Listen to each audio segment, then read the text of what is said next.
So all this might seem a little bit corny to you. And corny, if you're not familiar with that term, just means sort of soft or just kind of odd. But in fact, it's not. It's because it's a little bit, the things that in this course that feel uncomfortable to you, that's good. That means that we're sort of hitting a dissonant chord, and that means that it's something that you should start thinking about. I've got to change this. Maybe not make it exactly the way that I say it, but sort of adapt it and think about it differently than the way you're currently doing things. Because, there's a reason why you're listening to this course. You want to elevate your performance and the performance of your team. So think about some of these things and think about how you can adapt to them. I'm not saying do them exactly the way that I'm saying here, but make them your own, really. So getting people to trust you seems like a corny thing to do, and it seems like a corny thing to be talking about when all you really want is to make more money.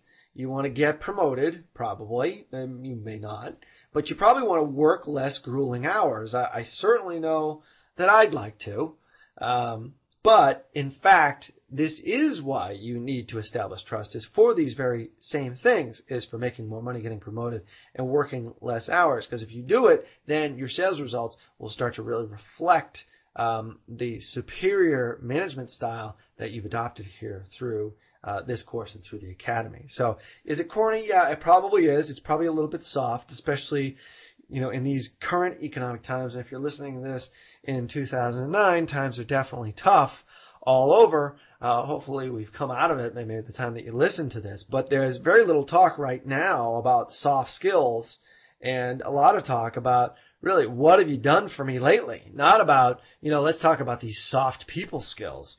But, forget all that, because then none of that really even matters. It's, you can't force people against their will to do something that they just don't want to do. And you can't get people to work for you above and beyond what they feel they're comfortable with doing if they don't trust you. It's just that simple. So, but establishing trust is a critical building block and enabling you as a sales leader to unleash the hidden potential of your salespeople.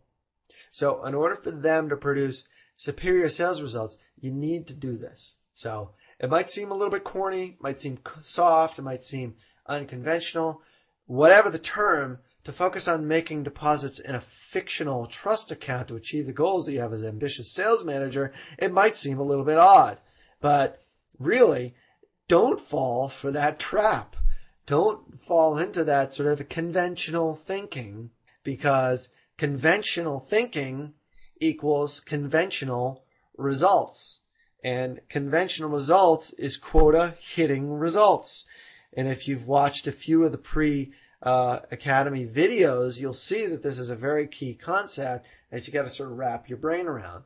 And do you want conventional average type of results? And I don't think you do, because average is what everybody else is getting. You want to be above them. So you want more than that. You want unconventional or wildly successful quota smashing results, because unconventional thinking equals unconventional results. And those unconventional results are quota smashing, just far above quota results or goal or plan or whatever it is that the measuring stick is for you and your organization. So when you start making deposits in the trust account, you'll have taken the very first step towards producing these types of unconventional results. And lastly, here in the introduction, so when do you start making these trust account deposits anyway? And this is an easy one to answer. If you haven't already started, then you've waited way too long.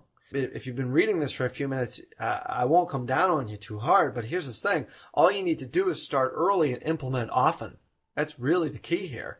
And if you're reestablishing trust or establishing it for the first time, then you're going to start making these deposits in the trust account as soon as you can. In fact, you really must start a precedent of trust right from the get-go, even before they work for you. And before they work for you, we will get into in this very first lesson. So first off, I'll show you how to do it in lesson number 1. So let's get into it.